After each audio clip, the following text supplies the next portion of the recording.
మొన్న రీసెంట్గా జాబ్ మేళా జరిగింది. జాబ్ మేళా జరిగినప్పుడు లోకేష్ గారు తక్షణంగా అప్పటికప్పుడు వాళ్ళని ఇంటర్వ్యూ చేసి అప్పటికప్పుడు వెంటనే ఉద్యోగాలు ఇచ్చిన ఘనత లోకేష్ గారికి దక్కింది. టోటల్గా అంటే ఇప్పుడు ఇదివరకు గంజాయి ఏర్లై పారేది, మద్యం కానీ కల్తీ మద్యం కానీ అలాగే గంజాయి కానీ ఏర్లై పారేది. ఇప్పుడు లోకేష్ గారు వచ్చిన తర్వాత 100 రోజులకే గంజాయి చెక్ పెడతానన్నారు. అది చేసి చూపించారన్నమాట. ఎక్కడ చూసినా గంజాయి అనే మాట వినబడతలేదు. ఇప్పుడు లా అండ్ ఆర్డర్ అంతటి కూడా ఒక ప్రత్యేక దృష్టి పెట్టారు. ప్రతి ఒక్క డిపార్ట్మెంట్ వాళ్ళు కూడా ఎక్కడ కనబడితే అక్కడ గంజాయిని వెంటనే పట్టుకోవడం. అలాగే మంగళగిరిలో వినోద్ కుమార్ గారు కానీ మన కళ్యాణ్ గారు కానీ సిఏ గారు కళ్యాణ్ గారు కానీ వీళ్ళందరూ కూడా ఎక్కడ గంజాయి కనబడితే అక్కడికి వెళ్ళి పట్టుకోవడం. మరి ఎన్ని కోట్లు గంజాయి పట్టుకున్నారనేది ప్రతి ఒక్క పేపర్లోనూ కూడా బయటకు వస్తూనే ఉంది. ఈ సుదీర్ఘమైన పరిపాలన చేస్తున్నందుకు చంద్రబాబు నాయుడు గారికి ప్రజలందరూ కూడా కృతజ్ఞతలు చెప్తున్నారు. ఇప్పుడు ఏంటంటే కూలీ నాలీ చేసుకొని రోజుకి 1000 రూపాయలు తెచ్చుకునే పని వాళ్ళు ఏం చేసేవాళ్ళు అంటే ఇదివరకు 800 మద్యం సారా తాగి కల్తీ సారా తాగి 200 ఇంట్లో ఇచ్చేవాళ్ళు. ఆ 200 కూడా బట్టాబట్టిగా ఇచ్చేవాళ్ళు. ఈ రోజున కల్తీ మద్యం అనేది లేదు.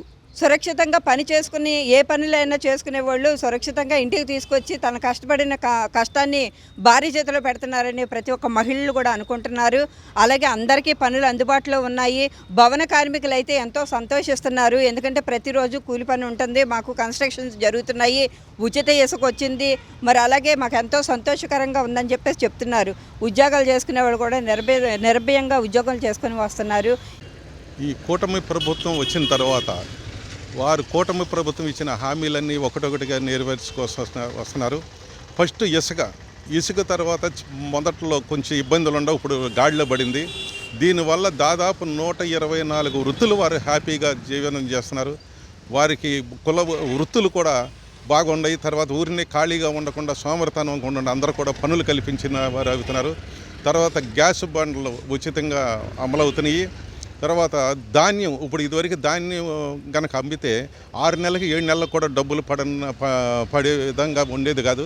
ఇప్పుడు వెంటనే వారం రోజుల్లోనే వాళ్ళకి డబ్బు బ్యాంకులో వేస్తున్నారు. వాళ్ళు కూడా రైతులు హ్యాపీగా ఉన్నారు. మంచి ప్రభుత్వం. తర్వాత అమరావతిని పరుగులు పెట్టిస్తున్నారు. ఎప్పుడూ లేని విధంగా చాలా ఇండస్ట్రీలు అబ్రాడ్ నుంచి కూడా మనకు వస్తున్నాయి. ఇవన్నీ వస్తే మనకు ఉద్యోగాల కల్పన కానీ చదువుకున్న వారికి వెంటనే ఉద్యోగాలు రావడానికి అవకాశం ఉంది. ఇతర రాష్ట్రాలకు వెళ్లకుండా కూడా ఇక్కడే జాబులు వచ్చే విధంగా చేస్తున్నారు. ఈ ప్రభుత్వం మంచి ప్రభుత్వం. తర్వాత అక్రమ రవాణాలు చేసి వాటిని కూడా ఆఫ్ చేస్తున్నారు.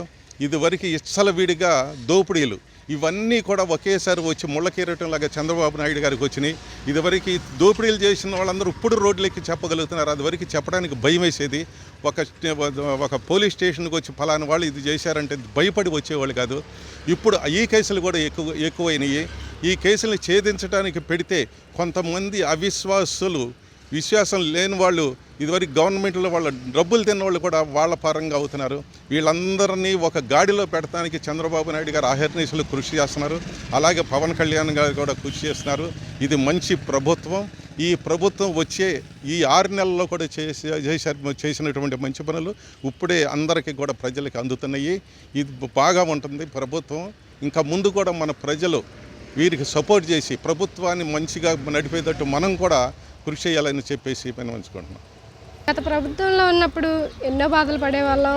అసలు పనులు లేక ఒక రూపాయి అనేది కంటికి కనపడక ఎన్నో బాధలు పడేవాళ్ళం. ఈ ప్రభుత్వంలో పనులు ఉంటున్నాయి, డబ్బులు ఉంటున్నాయి. ఎప్పుడు పడితే అప్పుడు ఎటన్నా వెళ్ళాలన్నా చేయాలన్నా గత ప్రభుత్వంలో చాలా ఇబ్బంది పడేవాళ్ళం. గ్యాస్ సిలిండర్లు కానీ ఇవి అన్ని పథకాలు మంచిగా అందుతున్నాయి. బాగుంది, చాలా బాగుంది. మాకు ఈ ప్రభుత్వం వచ్చిన తర్వాత బాగానే ఉందండి. దేవుడి దయ వల్ల పర్లేదు, పనులు ఉంటున్నాయి, పని చేసుకోగలుగుతున్నాం.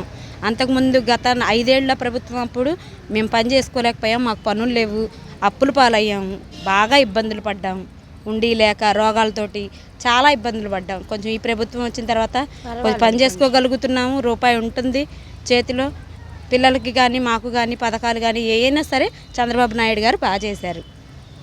చంద్రబాబు నాయుడు ప్రభుత్వం వాళ్ళ హయాంలో ఇప్పటికి 5 నెలలు జరిగింది. 6 నెలల పూర్తిగా అయిపోతుంది కాబట్టి ఇప్పుడు దాకా బాగానే ఉంది. అనుకున్న దాంట్లో 2 చేశారు, ఇంకా ఇప్పుడు 2 చేశారు. కానీ పరిస్థితులు చాలా అనుకూలంగా ఉన్నాయి కాబట్టి వాళ్ళు కూడా చేస్తారని నమ్మకంగా మాకుంది. అమ్మఒడి కానీ అన్ని వర్గానికి కూడా మంచి చేస్తారని నమ్మకం మాకుంది. గతం దానికంటే ఈరోజు గరిజే దాని గురించి కూడా చాలా మంచి నమ్మకం. చంద్రబాబు, లోకేష్ గారు, పవన్ కళ్యాణ్ గారు చాలా బాగుంది. ప్రభుత్వంలో ఈ 6 నెలల్లో జరిగినంత వరకు బాగానే ఉంది. ఇక్కడి నుంచి కూడా బాగా చేయాలని మేము కోరుకుంటున్నాం. చంద్రబాబు నాయుడు గారు, లోకేష్ గారు, పవన్ కళ్యాణ్ గారు కూటమి ప్రభుత్వం ఇప్పటికీ కొన్ని హామీలు ఇచ్చి ఉన్నారు. వాటిలో కొన్ని నెరవేర్చారు. ఇంకొంచెం ఇంకా మెరుగ్గా చేస్తారని అనుకుంటున్నాను. పాలన ఇబ్బందిగా ఏమీ లేదు, బాగానే ఉంది. అభివృద్ధి ఇప్పుడే కొంచెం గాడిలో పడి కాస్త మెరుగ్గా ఉంది. ఇంకా మెరుగ్గా చేయాలని ప్రభుత్వం బ్రహ్మాండంగా ఉంది. పవన్ కళ్యాణ్ కానీ, చంద్రబాబు కానీ, లోకేష్ కానీ బ్రహ్మాండంగా బాగా చేస్తున్నారు. అదిరిపోయింది, తిరిగిలేదు. హామీలు కూడా జరుగుతున్నాయి. గ్యాస్ సిలిండర్ వచ్చింది, రోడ్లు గుంతలు ఉన్నా కానీ చేస్తున్నారు. ఇంకా తల్లి కొందరం వేస్తాడు, ఇంకా ఆడబట్టి నిధి కూడా వేస్తాడు అనే నమ్మకం మాకుంది. గ్యారెంటీగా చంద్రబాబు నాయుడు రావటమే చాలా జనాలకు మేలు. అభివృద్ధి బ్రహ్మాండంగా ఉంది, తిరిగిలేదు దాని గురించి చెప్పడానికి. ఇంకా అభివృద్ధి జరగాలని కోరుకుంటున్నా. తెలుగుదేశం ప్రభుత్వం వచ్చాక మాకు సంతోషంగా ఉందండి. మాకు పెన్షన్ 4,000 అందించారు. మా ఇంట్లో వాళ్ళకు కూడా వస్తుంది. మాకు చాలా ఆనందంగా ఉంది. అదేవిధంగా ఈ మద్యం కూడా బెల్ట్ షాపులు ఎత్తేసి నాణ్యమైన మద్యం, అది వరకు మద్యం తాగాలంటే భయపడేవాళ్ళం అండి మేము. నాకు మద్యం అలవాటు ఉంది, తాగాలంటే భయపడేవాడిని. ఇప్పుడు నాణ్యమైన మద్యం అందుతుందండి. అదేవిధంగా ఇప్పుడు మేము వరి సాగు చేస్తామండి. వరి కూడా మాకు ధాన్యం ఇప్పుడు కొనుగోలు చేసి వెంటనే మాకు మా అకౌంట్కి డబ్బులు జమ చేస్తున్నారు. అదేవిధంగా మొన్న మాకు ఉచితంగా గ్యాస్ సిలిండర్ అందించారండి. మాకు పవన్ కళ్యాణ్, చంద్రబాబు నాయుడు, లోకేష్ గారి ఆధ్వర్యంలో మా గ్రామాల్లో సిమెంట్ రోడ్లు కూడా వేశారండి. నిన్న మా గ్రామంలో సైడ్ డ్రైన్స్ రోడ్లు నిర్మించడం జరిగిందండి. అదేవిధంగా మేము వినకొండ వచ్చేటప్పుడు రోడ్లు చూసామండి, అది వరకు గుంతలు ఉండేవి, అవి కూడా వెంటనే ప్యాచ్ వర్క్ చేశారండి. చాలా సంతోషంగా ఉందండి. తెలుగుదేశం ప్రభుత్వం, ఈ కొత్త ప్రభుత్వం వచ్చాక మాకు అన్ని విధాలా కొద్దిగా మాకు హాయిగా ప్రశాంతంగా ఉండగలుగుతున్నాం అండి. ఇబ్బంది లేదండి. హామీలు ఎలా ఉన్నాయండి? హామీలు 3 పథకాలు అమలు చేశారండి. 3 పథకాలు రేపు సంక్రాంతికి అమలు చేస్తామని బడ్జెట్లో నిధులు పెట్టారని మాకు తెలిసిందండి. ఈ సోషల్ మీడియాలో చూసాము. భవిష్యత్తు బాగానే ఉంటుంది అనుకుంటున్నాం అండి. ఇప్పుడు అమరావతి చూసాము, అమరావతి 10,000 కోట్లతో ఏదో పనులు మొదలు పెట్టామని టీవీలో చూసామండి. అదేవిధంగా పోలవరం కూడా కేంద్ర ప్రభుత్వం తీసుకొని పనులు స్టార్ట్ చేశారని టీవీలో చూస్తున్నామండి. అభివృద్ధి చంద్రబాబు నాయుడు అంటే అభివృద్ధి చేస్తారని మాకు నమ్మకం ఉందండి. కూటమి పాలన ఎలా ఉందనుకుంటున్నాం? బాగుంది. చంద్రబాబు నాయుడు, పవన్ కళ్యాణ్, లోకేష్ బాగా చేస్తున్నారు. వాళ్ళ ప్రభుత్వం బాగుంది. పింఛను 4,000 పింఛను ఎమ్మటే ఒక్కమాల ఇచ్చిండు. జగన్మోహన్ రెడ్డి నేను పెంచుతా అని 5 సంవత్సరాలకి 7 రూపాయలు పెంచిండు. 5 సంవత్సరాలకి 7 రూపాయలు పెంచిండు. 2,000ది 3,000 చేసిండు. చంద్రబాబు నాయుడు గారు రావటంలోనే 4,000 ఇస్తుండ్రు. మా ఎలక్షన్ మొదలుపెట్టిన నుంచి కూడా కలిపి 7,000 ఒక్కమాల ఇచ్చిండు. వాళ్ళ పాలన బాగుంది, బాగా చేస్తారు చంద్రబాబు నాయుడు. ఆయన హామీ ఇచ్చిన చంద్రబాబే నాయకుడు. ఆయన ఉంటేనే ఆంధ్రప్రదేశ్ బాగుపడుద్ది. బ్రహ్మాండంగా ఉంది. పోలవరం మొదలుపెట్టారు, రాజధాని మొదలుపెట్టారు. రైతులకు ఏమైతే ఆయన పథకాలు ఇస్తానన్నాడు అవి బ్రహ్మాండంగా ఒక్కొక్కటి అమలు చేస్తామన్నాడు. దాంట్లో ఎటువంటి అనుమానం లేదు. మన కేంద్రం కూడా సహకరిస్తుంది. మనం చంద్రబాబు గారు విజయనగరం నాయకుడు, ఆయన తిరుగులేదు. 10 ఏళ్ళు ఆయన ఉంటే రాష్ట్రం బాగుంది. ముగ్గురు ఎలా ఉంది? ముగ్గురు పాలన, ముగ్గురు ఉన్నారు కదా. బాగుంది. పవన్ కళ్యాణ్ కూడా మంచి నాయకుడు, తెలుగులోడు, బాగా చంద్రబాబును అనుసరించి బాగా చేస్తున్నారు. ప్రభుత్వంలో ఎటువంటి మార్పు లేదు. 5 ఏళ్ళలో బాగుపడుతుంది. ఇంకా 10 ఏళ్ళు ఉంటారు అనుకోండి, ఇద్దరే బ్రహ్మాండంగా ఉంటుంది. ప్రజలకి అన్ని సౌకర్యాలు అందుబాటులో ఉన్నాయి. ముఖ్యంగా మా గురజాల ఏరియాలో రోడ్లు ప్యాచీలు వేశారు. రహదారులు బాగా ఉన్నాయి. ఇంకా జరగబోయే కాలంలో కూడా ఇంకా బాగా చేస్తారని మేము ఆశిస్తున్నాం. ఇప్పటికైతే ఈ 6 నెలల్లో చాలా బాగా జనాలకు అన్ని సౌకర్యాలు అందుతున్నాయి. గత ప్రభుత్వంతో పోల్చుకుంటే ఇప్పుడున్న ప్రభుత్వం ఎలా ఉంది? గత ప్రభుత్వంతో పోల్చుకుంటే ఈ ప్రభుత్వం అవినీతి లేకుండా మనం వెళ్ళగానే ఇప్పుడు పాస్బుక్ అప్లై చేసినా ఏది అప్లై చేసినా కూడా మంచిగా రెస్పాన్స్ ఇస్తున్నారు. గత ప్రభుత్వంలో దానికి రెస్పాన్స్ లేదు, పట్టించుకునే వాళ్ళు కూడా ఉండేవాళ్ళు కాదు. మనం ఎవరి దగ్గరకు వెళ్ళాల్సి వచ్చేది. ఇప్పుడు అట్లా కాకుండా డైరెక్ట్గా అధికారుల దగ్గరికి వెళ్తే వాళ్ళకు కూడా ఒక భయం ఏర్పడింది. పవన్ కళ్యాణ్ గారు, ముఖ్యంగా పవన్ కళ్యాణ్ గారు ఆయన తీసుకున్న కఠినమైన నిర్ణయాలకి అధికారులు కూడా చాలా బాగా చేస్తున్నారు. మా గురజాల ఏరియాలో అయితే చాలా బాగా జరుగుతున్నాయి. గత ప్రభుత్వంతో పోల్చుకుంటే ఈ కూటమి ప్రభుత్వం వచ్చిన తర్వాత సంక్షేమ పథకాలు విధానం కానీ, రోడ్ల మరమ్మతుల విషయంలో కానీ, 1వ తారీఖుల్లో అందరికీ పెన్షన్లు అందే విధానం కానీ, దీనివల్ల జనాల్లో అందరూ చాలా సంతోషంగా హ్యాపీగా ఉన్నారు. ఆ ప్రభుత్వంతో పోల్చుకుంటే వాడిపోయిన వ్యవస్థ మొత్తం వీళ్ళు సరిదిద్దుకు రావడానికి కొంచెం టైం పట్టచ్చు. కానీ గత ప్రభుత్వంతో పోల్చుకుంటే ఈ కూటమి ప్రభుత్వం వల్ల జనాలు సంతోషంగా ఉన్నారని నేను భావిస్తున్నాను. గత ప్రభుత్వం కంటే ఈ ప్రభుత్వం కూటమి ప్రభుత్వము, వైసీపీ ప్రభుత్వానికి కూటమి ప్రభుత్వానికి తేడా ఏంటంటే, వైసీపీ ప్రభుత్వంలో సంక్షేమ పథకాలు కొన్ని ఇచ్చారు తప్ప అభివృద్ధి శూన్యం. ఈ ప్రభుత్వంలో సంక్షేమ పథకాలతో పాటు అభివృద్ధి కార్యక్రమాలు కూడా బాగానే చేస్తున్నారు. ఈ రోడ్లు, గుంతలు లేని రోడ్డు అయితేనేమి, ఈ సంక్షేమ మామూలుగా డెవలప్మెంట్ ఇవన్నీ అమరావతి కానివ్వండి, రాజధానికి సంబంధించిన విషయాలు అయితేనేమి, ఏవైతేనేమి చాలా డెవలప్ చేస్తున్నాడు. ఈ సంక్షేమ పథకాలలో కూడా గత ప్రభుత్వంలో 3,000 రూపాయలు పెన్షన్ ఉంటే 3,000 రూపాయలు కూడా 4,000 రూపాయలు చేశాడు. ఈ వికలాంగులది 6,000 నుంచి కూడా 15,000 పెంచారు. ఇవన్నీ చాలా సంక్షేమాలతో పాటు కూడా డెవలప్మెంట్ కూడా బాగా జరుగుతుంది ఈ 6 నెలల కాలంలో. ఈ కూటమి ప్రభుత్వంలో కూడా పవన్ కళ్యాణ్ గారికి, జనసేన పార్టీ అధ్యక్షుడు, డిప్యూటీ సీఎం గారు కూడా పోయిన ప్రభుత్వంలో అయితే ఏవైతే అవినీతి అక్రమాలు ఈ రేషన్ బియ్యం మీద జరిగినాయో, ఇప్పుడు మళ్ళీ అదే ఈ ప్రభుత్వంలో పవన్ కళ్యాణ్ గారు దాని మీద స్పందించి ఈ రేషన్ బియ్యాన్ని కూడా ఎన్నో వేల కోట్ల అవినీతి జరుగుతున్నా ఈ పట్టుకొని ఇప్పుడు ఆ పథకాలను కూడా ఆ రేషన్ బియ్యాన్ని కూడా ఆపి అందరికి పేద ప్రజలకి అందాలి అనే సంక్షేమం మీద దాని మీద దృష్టి పెట్టి దాన్ని మాఫీ అది రేషన్ బియ్యాన్ని కూడా మామూలుగా జనాలకు చేరువయ్యేటట్టు కూడా చేస్తున్నాడు. ఆయన చాలా మంచి కార్యక్రమం కూడా చేస్తున్నాడు ఆయన పవన్ కళ్యాణ్ గారు. చాలా అభినందించాలి ఆయన కూడా. మన దర్శిలో గొట్టిపాటి లక్ష్మి గారు టీడీపీ ఇన్ఛార్జిగా ఉన్నప్పుడు ఇప్పుడు ఆమె నాయకత్వంలో ఇప్పుడు అభివృద్ధి కార్యక్రమంలో గత ప్రభుత్వంలో ఏమైతే టీడీపీ ప్రభుత్వంలో ఉన్నప్పుడు కూడా ఆగిపోయిన, టీడీపీ ప్రభుత్వం వచ్చినాయి కూడా అభివృద్ధి కార్యక్రమాలు వైసీపీ ప్రభుత్వంలో కూడా ఆగిపోయినాయి కొన్ని. ఇప్పుడు ఆమె మళ్ళీ డ్రైవింగ్ స్కూల్ని కూడా మళ్ళీ తీసుకొచ్చింది. ప్రభుత్వ డిగ్రీ కాలేజ్ కూడా భవనాలు తీసుకొచ్చింది.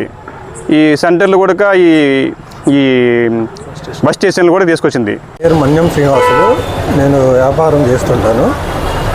ఇప్పుడు వచ్చేసి కూటమి ప్రభుత్వం వచ్చిన తర్వాత మన రాష్ట్రం ఎంతో అస్తవ్యస్తంగా ఉన్న దశలో కూటమి ప్రభుత్వం వచ్చిన తర్వాత వాళ్ళు అన్ని సంక్షేమ పథకాలతో ముందుకెళ్తూ 1 by 1 వాళ్ళు ఇచ్చిన సూపర్ 6లో ఒక్కొక్కటిగా అమలు చేసుకుంటూ ముందుకెళ్తున్నారు. అంతే త్వరగా రాజధానికి కూడా అత్యధికంగా నిధులు కేటాయించి త్వరలో 3Sలో కంప్లీట్ చేయడానికి ముందుకెళ్తున్నారు. అలాగే పోలవరం కూడా చాలా వెనుకబడిపోయింది, దాన్ని కూడా ముందుకు తీసుకెళ్తున్నారు. మన ప్రకాశం జిల్లా కూడా వెనుకబడిన జిల్లాకు నిన్న బడ్జెట్లో కూడా మనకి వెలుగొండ ప్రాజెక్టు గురించి కానీ, మన ప్రకాశం జిల్లా మార్కాపురం జిల్లా చేయడం గురించి, వెనుకబడిన జిల్లాలకు నిధులు కేటాయించడం కానీ ముందు మంచి కార్యంగా చేస్తారని మంచి మనసుతో వాళ్ళ కూటమి ప్రభుత్వాన్ని ఆశీర్వదిస్తున్నాము. అన్ని సంక్షేమాలు 1 by 1. ఇప్పుడు ప్రస్తుతం పింఛన్లు అయితేమి చాలా హ్యాపీగా ఇంటికి వెళ్ళి 1వ తారీఖు తెల్లవారుజామున పింఛన్లు ఇస్తున్నారు. 2వ కార్యక్రమం 3 సిలిండర్ల కార్యక్రమం కూడా మహిళలకి చాలా ఆనందంగా అది కూడా ఇస్తున్నారు. 3వ కార్యక్రమం త్వరలో సంక్రాంతి నుంచి ఉచిత బస్సు కార్యక్రమం కూడా స్టార్ట్ చేస్తున్నారు. ఇలా 1 by 1 కార్యక్రమాలన్నీ కూడా మన కూటమి ప్రభుత్వంలో ముందుకు తీసుకెళ్తూ ప్రజలకు అన్ని విధాలుగా మంచిగా కార్యక్రమాలు చేస్తున్నారని చెప్పేసి మేమందరం కూడా అభినందిస్తున్నాం. 3,000 రూపాయలు పెన్షన్ ఇస్తాను అని చెప్పేసి అతను తీసుకున్నది 5 సంవత్సరాలు తీసుకున్నాడు. అమ్మఒడి పథకం 5 సంవత్సరాలు ఇస్తానని చెప్పేసి ఒక కుటుంబానికి ఎంతమంది విద్యార్థులు ఉన్నా కూడా ఇస్తాను అని చెప్పేసి 15,000 రూపాయల కాడికి ఇస్తానని చెప్పేసి లాస్ట్కి ఒక విద్యార్థికి పరిమితం చేసి దాన్ని కూడా 4 సంవత్సరాలు మాత్రమే ఇచ్చి అలాగే 13,500 రూపాయలు ఇచ్చున్నారు. నాడు నేడు అనే కార్యక్రమం ఒకటి మొదలుపెట్టాడు. ఎవరు పెట్టాడు? వైసీపీ కార్యకర్తలు చేశారు. వైసీపీ కార్యకర్తలు వాళ్ళ బినామీలు చేశారు. అలాగే సరిహద్దు రాళ్ళు, అలాగే భూ సర్వే అనేది ఒక లేనిపోని ఒక పనికిమాలిన కార్యక్రమాన్ని తీసుకొచ్చి ప్రభుత్వ దానాన్ని వేస్ట్ చేసి లాస్ట్కి వచ్చేసి ఆ బాతుడు రాళ్ళు వచ్చేసి ఎక్కడంటే అక్కడ జగన్ బొమ్మలతో ఉన్నాయి. అవన్నీ శాశ్వత పథకాలు కాదు. ఈరోజు చంద్రబాబు నాయుడు గారు కూటమి ప్రభుత్వానికి అధినేతగా ఉన్నారు. ఈరోజు మనం చూసుకున్నట్టయితే రాజధాని లేదా పోలవరం ప్రాజెక్టు కానీ తక్షణమే రాజధాని కోసం అని చెప్పేసి నిన్న ఇవాళలో కూడా మనం మీడియాలో చూస్తూ ఉన్నాం. దాదాపు 25,000 కోట్ల రూపాయలు మన నిధులు తీసుకొచ్చి అభివృద్ధి కోసం కంకణం కట్టుకున్నారు. అభివృద్ధి అలాగే సంక్షేమం. గత ప్రభుత్వంలో వచ్చేసి 2,000 రూపాయలు చంద్రబాబు నాయుడు గారు ఇస్తున్నటువంటి పెన్షన్ని 3,000 చేసే దానికోసం 5 సంవత్సరాలు తీసుకుంటే చంద్రబాబు నాయుడు గారు ఎన్డీఏ కూటమి అధికారంలోకి వచ్చిన తర్వాత 3,000 రూపాయలు ఇస్తా ఉన్న పెన్షన్ని తక్షణమే 4,000 రూపాయలు చేసి ప్రభుత్వం అధికారంలో రాకముందే ఏప్రిల్ నుంచి స్టార్ట్ చేసి ఒక పండుగలాగా ఒక పండుగ వాతావరణంలో వృద్ధులకు కానీ వికలాంగులకు కానీ వితంతువులకు కానీ వీళ్ళందరికీ కూడా ఒక పండుగ వాతావరణాన్ని ఏర్పాటు చేసి ఈ పండుగ వాతావరణంలో తెలుగుదేశం పార్టీ కార్యకర్తలు నాయకులు ప్రభుత్వ అధికారులు ఇన్వాల్వ్ అయ్యి 7,000 రూపాయల పెన్షన్ ఇచ్చారు. 7,000 రూపాయల దాన్ని 10,000 ఇచ్చారు. 10,000 రూపాయల దాన్ని 15,000 ఇచ్చారు. అంటే గత ప్రభుత్వానికి ఈ ప్రభుత్వానికి ఉన్నటువంటి వ్యత్యాసానికి ఇది ఒక మచ్చు తొనక. అలాగే అభివృద్ధి, గత ప్రభుత్వంలో ఎక్కడన్నా అభివృద్ధి అనేది ఏమైనా ఒక రోడ్ ఫార్మేషన్ కానివ్వండి, లేదా ఒక బిల్డింగ్ కట్టడం కానివ్వండి, లేదా ఒక ప్రాజెక్టు కట్టడం కానివ్వండి, ఎక్కడన్నా మనం చూసామా? ఎక్కడన్నా మచ్చుకి రివర్స్ స్టాండింగ్ అని చెప్పేసి పోలవరంలో ఏదో జరిగిపోయింది అని చెప్పేసి పోలవరం కంటిన్యూ చేస్తే చంద్రబాబు నాయుడు గారు 2014 నుంచి 2019 వరకు చేసినటువంటి ఏదైతే డెవలప్మెంట్ ఉందో ఆ డెవలప్మెంట్ క్రెడిట్ అంతా కూడా చంద్రబాబు నాయుడు గారికి పోద్దానని చెప్పేసి పోలవరాన్ని కంటిన్యూ చేయకుండా, రాజధానిని కంటిన్యూ చేయకుండా 3 ముక్కలు ఆట ఆడి లాస్ట్కి ఒక వైజాగ్లో రిషి అదే ఆ ప్యాలెస్ పేరు ఏదో చెప్పుకొచ్చాడు, రిషికొండ 500 కోట్ల రూపాయల ప్రజాధనాన్ని వృధా చేశాడు. పిచ్చి ప్రభుత్వం, పిచ్చి తొగ్గుల పాలన గతంలో జరిగింది. ఈరోజు మంచి ముఖ్యమంత్రి, అలాగే మంచి ముఖ్యమంత్రి, ఉప ముఖ్యమంత్రి వీళ్ళిద్దరి సారథ్యంలో రాష్ట్రం అన్ని రంగాల్లో కూడా అభివృద్ధి చెందుతుంది. సంక్షేమాన్ని బాగా ప్రజల దగ్గర తీసుకెళ్తున్నారు.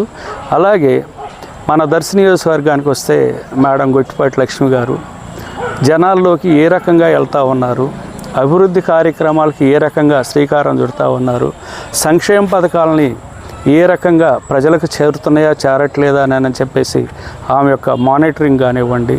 నిన్న మీరు గమనించే ఉంటారు, మన నియోజకవర్గానికి డ్రోన్ ద్వారా టెక్నాలజీని వినియోగించి పోలీసింగ్ కానివ్వండి ప్రాపర్గా ఎట్లా జరగాలి ఏంటి.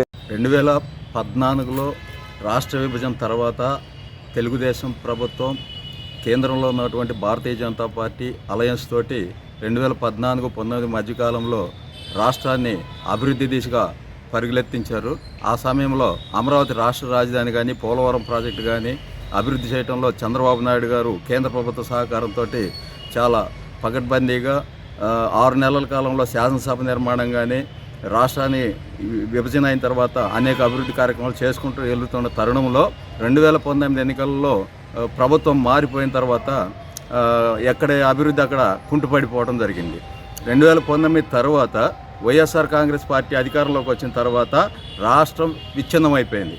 ఆ గతంలో చంద్రబాబు నాయుడు గారు ప్రారంభించినటువంటి అభివృద్ధి సంక్షేమ పథకాలు ఏమైతే అన్నీ కూడా నిర్వీర్యం అయిపోయి రాష్ట్రంలో రాక్షస పాలన కొనసాగింది.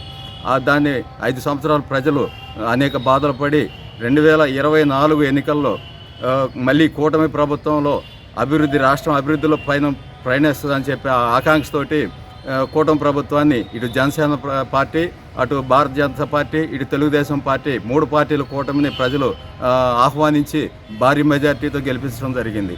అయితే ఈ రోజుకి 6 నెలల కాలం పూర్తయినటువంటి కూటమి ప్రభుత్వంలో సంక్షేమ పథకాలు ఒకవైపు అభివృద్ధి చేసుకుంటూ నారా చంద్రబాబు నాయుడు గారు ఒక ప్రీ ప్లాన్డ్గా 2047 అనేటువంటి ఒక టార్గెట్ పెట్టుకొని రాష్ట్రాన్ని ముందు అభివృద్ధి ప్రయాణంలో కొనసాగిస్తూ ఉన్నారు. ఈ తరుణంలో గతంలో జరిగిన 5 సంవత్సరాల పరిపాలనలో జరిగినటువంటి లోటుపాట్లను కూడా సవరించుకుంటూ రాష్ట్ర బడ్జెట్ ఏదైతే ఉందో, ఖజానా ఏదైతే ఉందో దాన్ని కూడా లోటుపాట్లను సవరించుకుంటూ ఒకవైపు రాష్ట్ర అప్పుల భారం ఎక్కువగా చేసిపోయినటువంటి గత ప్రభుత్వాన్ని కూడా ఆ లోటుపాట్లను సరిచేసుకుంటూ ఒకవైపు రాష్ట్రానికి కావాల్సినటువంటి నిధుల సమీకరణ, తర్వాత రాష్ట్రానికి కావాల్సినటువంటి ఉద్యోగ ఉపాధి అవకాశాల కోసం నారా లోకేష్ గారు ఐటీ కంపెనీలు తీసుకొచ్చే పనిలో ఆయన విధి విధానాలు చేసుకుంటూ పోతూ ఒకవైపు గ్రామీణ అభివృద్ధి ప్రాంతాలను అభివృద్ధి చేయడానికి పవన్ కళ్యాణ్ గారు తన వంతు కృషితో మంత్రిత్వ శాఖల్ని బలోపేతం చేసుకుంటూ వారి యొక్క యుక్తులతోటి ముందుకు సాగిపోతూ ఉన్నారు. అధికారులను సమన్వయం చేసుకుంటూ జిల్లా కలెక్టర్లతో సమీక్ష చేసుకుంటూ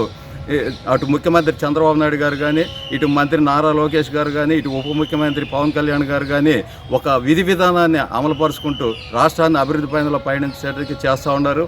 అదేవిధంగా సంక్షేమ పథకాల విషయానికి వచ్చేటప్పటికి మొట్టమొదటిగా పింఛన్ పథకాలు ఏవైతే ఉన్నాయో ఒక్కసారిగా 4,000 రూపాయలకు పెంచడం, తర్వాత 2 నెలలు ఎన్నికల సమయంలో ఉన్నటువంటి 2 నెలల కాలానికి సంబంధించి కూడా ఇంకొక 3,000 రూపాయలు పెంచి 7,000 రూపాయలు ఒకేసారి ఇవ్వటం.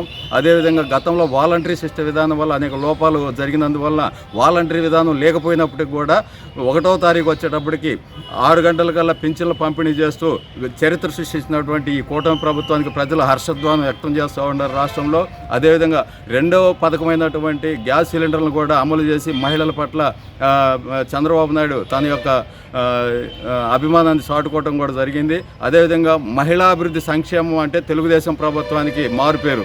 1999లో ప్రభుత్వం చంద్రబాబు నాయుడు గారు అధికారంలోకి వచ్చినప్పుడు కూడా అప్పుడు కూడా కేంద్రంలో ఉన్నటువంటి వాజ్పేయి గారు భారతీయ జనతా పార్టీతో సమన్వయం చేసుకొని అప్పట్లో మహిళలకి అభివృద్ధి చేయాలనేటువంటి స్వయం శక్తి గ్రూపులను ఏర్పాటు చేశారు. అప్పటి నుంచి కూడా మహిళలు అభివృద్ధి రంగంలో పయనిస్తూ ఉన్నారు. దాన్ని ఆసరాగా చేసుకొని ఇప్పుడు 6 నెలల కాలంలో మహిళలకు కూడా ఒక పెద్దపీట వేయడానికి, వాళ్ళని పారిశ్రామికంగా అభివృద్ధి చేయడానికి నారా చంద్రబాబు నాయుడు గారు విదేశాల నుంచి కూడా పరిశ్రమల్ని, నిధుల పెట్టుబడులు తీసుకొచ్చి ఇక్కడ చిన్న గ్రూపులు ఏర్పాటు చేసి వాళ్ళకి కుటీర పరిశ్రమల నుంచి ఒక మధ్యాంతర పరిశ్రమల వరకు కూడా తీసుకెళ్ళడానికి ఆయన కృషి చేస్తూ ఉన్నారు. ఒకవైపు రాయలసీమకి అభివృద్ధి చేయడానికి ఒకవైపు ఓర్వకల్ దగ్గర విమానాశ్రయం కానీ, తర్వాత డ్రోన్ కంపెనీని కూడా ఓర్వకల్ దగ్గర 300 ఎకరాలు కేటాయించి డ్రోన్ కంపెనీ తీసుకురావడానికి కూడా ఆయన కృషిని ప్రజలందరూ కూడా హర్షణీయం వ్యక్తం చేస్తూ ఉన్నారు. రాయలసీమ అభివృద్ధికి ప్రత్యేకంగా దృష్టి పెట్టారని కూడా ఈ విధంగా మనం చెప్పుకోవచ్చు. అదేవిధంగా పోలవరం ప్రాజెక్టు కనుక పూర్తయితే రాయలసీమకి నదుల అనుసంధానం జరగడం ద్వారా రాయలసీమ యొక్క నీటిని రాయలసీమకు పూర్తిగా సంపూర్ణంగా వినియోగించడం ద్వారా సంపూర్ణ సస్యశ్యామలమైన పంటల బండి రాయలసీమ అభివృద్ధి చెందుతుందని ఒక అంచనాతోటి ముందుకెళ్తూ ఉన్నారు. అందులో భాగంగానే ఒకవైపు విమానాశ్రయము, తర్వాత ప్రజలు కోరుకున్నట్టుగా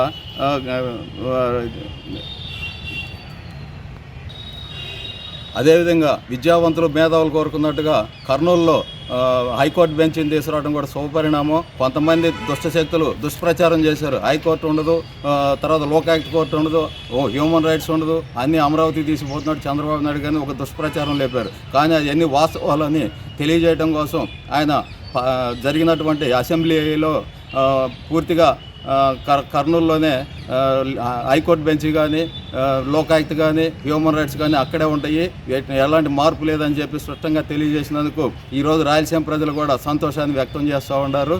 తర్వాత రైతులకు గిట్టుబాటు ధర ఇస్తూనే ఒకవైపు పంటలు గతంలో పంట అమ్ముకుంటే కొన్ని నెలల పాటు బిల్లులు వచ్చాయి కావు రైతులకి.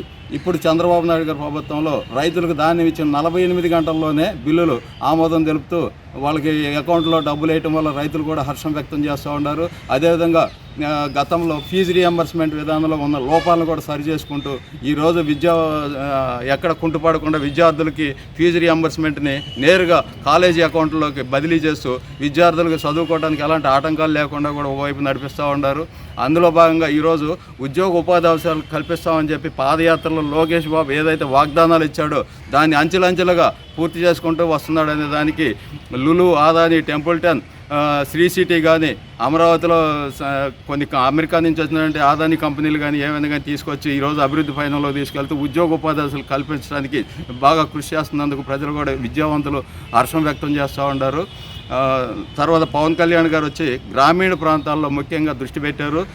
రహదారుల నిర్మాణంలో కానీ, గ్రామీణ ప్రాంతాల్లో అభివృద్ధి కార్యక్రమాలు కానీ, ప్రజలకు కావాల్సిన సౌకర్యాలు కానీ, కనీస అవసరాలు కానీ తీర్చడంలో పవన్ కళ్యాణ్ గారు చాలా కృషి చేస్తూ ఉన్నారు. ఒకవైపు శాంతి భద్రతల దృష్ట్యా రాష్ట్రంలో జరుగుతున్న అరాచకాలు కానీ, గంజాయి, హెరాయిన్ లాంటి మత్తు పదార్థాలు